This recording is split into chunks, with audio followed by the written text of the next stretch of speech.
काफी नए बिजनेसमैन और पुराने भी ये गलती करते हैं कि वो अपने बिजनेस के लिए करंट अकाउंट ओपन नहीं करते, वो सेविंग्स अकाउंट में ही सारा बिजनेस का पैसा लेते रहते हैं। अब सबसे पहली बात, करंट अकाउंट ओपन करने के लिए आपको जीएसटी रजिस्ट्रेशन मैंडेटरी नहीं होता।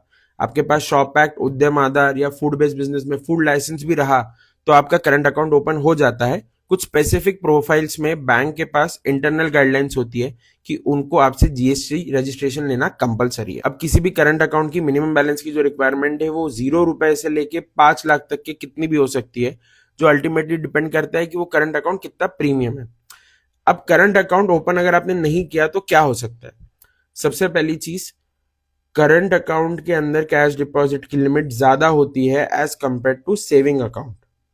दूसरा, अगर आपके करंट अकाउंट में बहुत अच्छे ट्रांजैक्शंस रहे या एक सफिशिएंट लेवल ऑफ ट्रांजैक्शंस भी है तो बैंक आपको उस करंट अकाउंट के अगेंस्ट में एक अनसिक्योर्ड ओडी दे देती है जो 25 लाख तक भी जा सकती है डिपेंडिंग ऑन योर ट्रांजैक्शन।